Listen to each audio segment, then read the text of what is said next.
കേരളത്തിലെ കോൺഗ്രസ് ഒരുക്കുന്ന ചതിക്കുഴിയിൽ രാഹുൽ ഗാന്ധി വീഴുന്നു. ദേശീയ തലത്തിൽ ഇന്ത്യ മുന്നണിയുടെ നേതാവായ രാഹുൽ CPM-നെതിരെ നടത്തിയ പരാമർശം നിരുത്തരവാദിത്വപരം.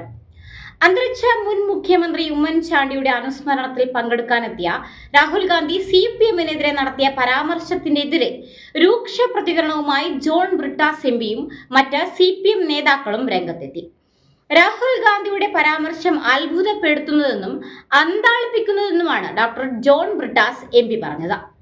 രാഹുൽ ഗാന്ധിയുടേത് നിരുത്തരവാദിത്തപരമായ പരാമർശമാണെന്നും രാഹുൽ ഗാന്ധിയെ വഴിതെറ്റിക്കുന്നത് കേരളത്തിലെ കോൺഗ്രസ് നേതൃത്വമാണെന്നുമാണ് അദ്ദേഹം മാധ്യമങ്ങളോടായി പറഞ്ഞത്. രാജ്യത്ത് RSSന്റെ വളർച്ചയ്ക്ക് സഹായകമായ കോൺഗ്രസിന്റെ നയങ്ങളും നിലപാടുകളും ചൂണ്ടിക്കാട്ടിയായിരുന്നു ജോൺ ബ്രിട്ടാസ് MPയുടെ അതിരൂക്ഷ വിമർശനം.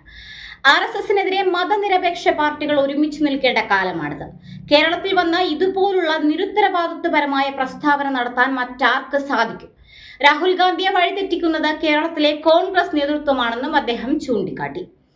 രാഹുൽ ഗാന്ധിയെ വയനാട്ടിൽ മത്സരിപ്പിച്ച് RSSനെ നേരിടാനുള്ള യുദ്ധ പോർക്കളം കേരളമാണെന്ന തെറ്റിദ്ധാരണ കോൺഗ്രസ് നേതൃത്വം രാഹുൽ ഗാന്ധിയിൽ സൃഷ്ടിച്ചു. കേരളത്തിലെ കോൺഗ്രസ് പാർട്ടിക്ക് രാഹുൽ ഗാന്ധിയെ ഒരു CPIM വിരുദ്ധനായി നിർത്താനാണ് ആഗ്രഹം. എന്നാൽ രാഹുൽ ഗാന്ധി ഒരു ദേശീയ നേതാവാണ്. ഫാസിസ്റ്റ് ശക്തികളിൽ നിന്നും ഇന്ത്യയെ മോചിപ്പിക്കുക എന്നതാണ് അദ്ദേഹത്തിന്റെ ദൗത്യം. ഇന്ത്യയിലെ മതനിരപേക്ഷ കക്ഷികളെ നയിക്കാനുള്ള തലമൊരുക്കേണ്ട വ്യക്തിയാണ് രാഹുൽ ഗാന്ധി. എന്നാൽ ഈ ദൗത്യം മറന്നു കളയാൻ പ്രേരിപ്പിക്കുന്ന രീതിയിലാണ് കേരളത്തിലെ കോൺഗ്രസ് നേതാക്കളുടെ സ്വഭാവമെന്നും കേരളത്തിലെ കോൺഗ്രസ് പാർട്ടി ഒരുക്കുന്ന ചതിക്കുഴിയിൽ രാഹുൽ ഗാന്ധി വീഴുകയാണ് എന്നും അദ്ദേഹം ഓർമ്മിപ്പിച്ചു. ഇന്ത്യ മുന്നണിയിൽ അവസരം ലഭിച്ചാൽ വിഷയം ഉന്നയിക്കുമെന്നും ജോൺ ബ്രിട്ടാസ് വ്യക്തമാക്കി. അതേസമയം ദേശീയ തലത്തിൽ ഒരേ മുന്നണിയുടെ ഭാഗമായി നിൽക്കുമ്പോൾ ഇത്തരം പ്രസ്താവന വരുന്നത് Congress പരിശോധിക്കണമെന്നാണ് CPIM general secretary MA baby പ്രതികരിച്ചത്. ലോക്സഭാ തിരഞ്ഞെടുപ്പിന് ശേഷം വിളിച്ചു ചേർത്ത ആദ്യ ഇന്ത്യ മുന്നണി യോഗം ചേരാനിരിക്കെ രാഹുൽ ഗാന്ധിയുടെ പ്രസ്താവനയ്ക്കെതിരെ വലിയ പ്രതിഷേധമാണ് ഉയർന്നു വരുന്നത്.